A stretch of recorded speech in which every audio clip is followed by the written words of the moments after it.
Okay, just for a sound level and... 1 2 1 2 1 2. This is James Toseland and I'm talking to BBC Radio Derby.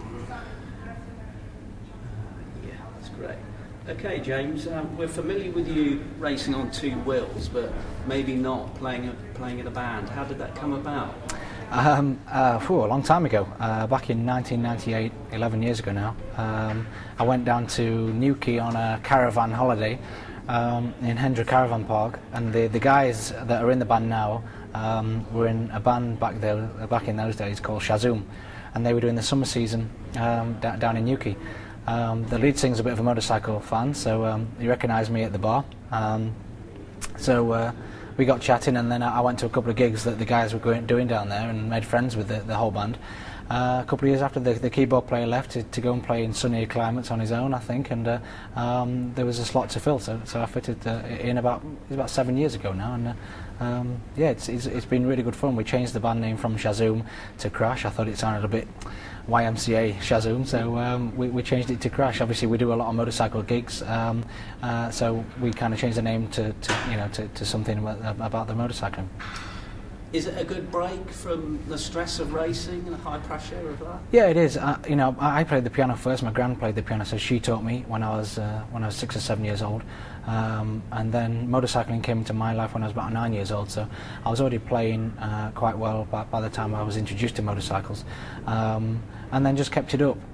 Kept it up as a secret because motorcycling was a lot cooler at school than me playing the piano, so I kept the piano playing quiet, and then obviously went professional with the motorcycle racing, and the more pressure that is upon us with the motorcycling, going to World Superbikes and to MotoGP, the more I do enjoy playing the piano when I get back to relax to.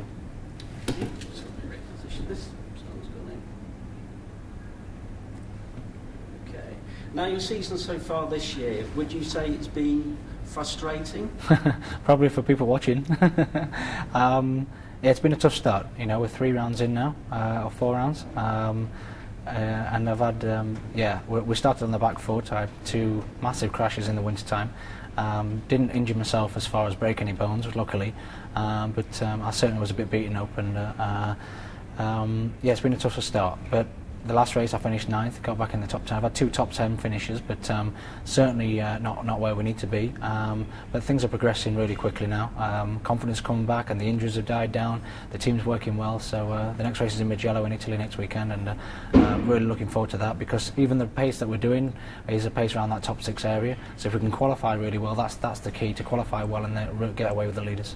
That's the secret to it, is getting your qualification sorted out at this level. It is, because all 15 riders can do a very, very similar lap time in the race. So if you start 14th, you generally finish between 12th and 14th. But if you can start 6th, you can finish 6th. It's that close. So we've really got to concentrate on qualifying. We were on the 4th row in the last race in Le Mans, but we really need to be on those first 2 rows. Third row, even third row, wouldn't be too bad for a race situation. Okay, last year at Donington, it's obviously great for a British rider to be in MotoGP.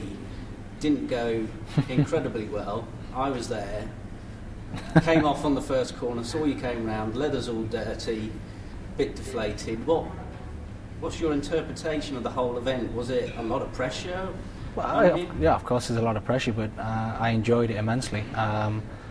The disappointment of the incident was gut-wrenching, and I was emotional after the race because it meant so much, but it was spoilt on Saturday with the weather. I crashed twice on my qualifying lap and qualified on the back row, and that was it. That was, like I said before, with the races you start on that back row, and but at Donington Park I was starting on the back row, but I certainly wasn't going to finish there, and I tried to overtake 10 into the first corner, and it caught me out, unfortunately. But it was either that or I wasn't prepared to run round at the back, so I pushed for that first couple of corners, and I pushed too hard too soon. But I know if I didn't have done that, then it would have been impossible to get up there. But yeah, crashed. The right foot peg was broken off. I broke my right hand as I crashed, but the marshals, as I got up, said we've kept it running. They kept the clutching on the bike and kept the bike running, and I wasn't really up to getting back on, to be fair, but I got back on and rode with 1 foot peg, and the hand was really sore by the end of it. But what was really nice, because I just carried on for pride really, because it meant so much, so I was reluctant to come in,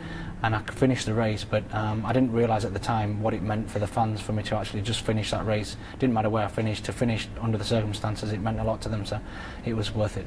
Definitely. This year, what are your hopes for at Donington this year? It's the last time it's going to be at the track. Yeah, I'm definitely going to get around the first corner, hopefully.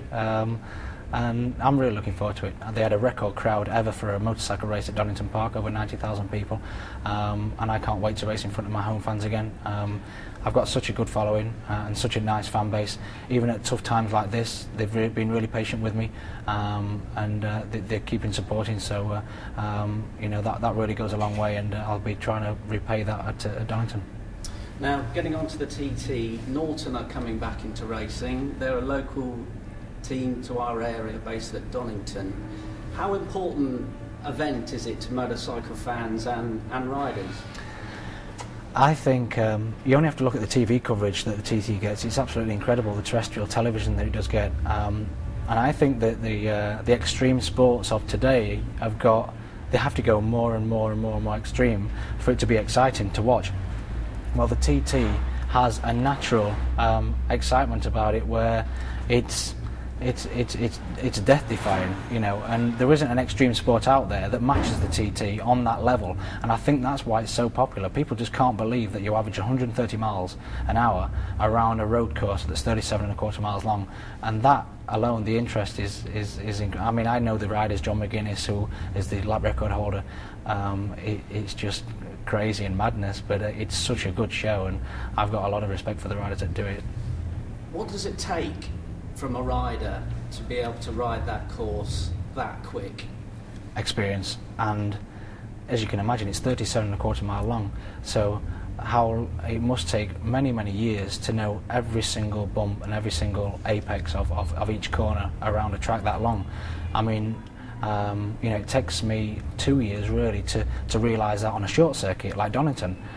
You'll always find a new bump or something new, but around that kind of length of a course, it's and you know, I've talked to John McGuinness and people like that. They ride at 99% because the 100% that you have to ride on short circuit like I do, it is too dangerous for the rider to be at that level of nearly crashing every corner. You can't ride the TT course that quick, but it's certainly a great spectacle.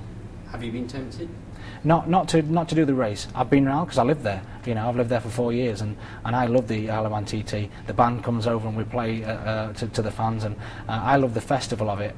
And I really have a lot of respect for the riders that do it, because it is something else. To ride over 125 miles an hour around their average is something else. Yeah. Okay, just hold it there.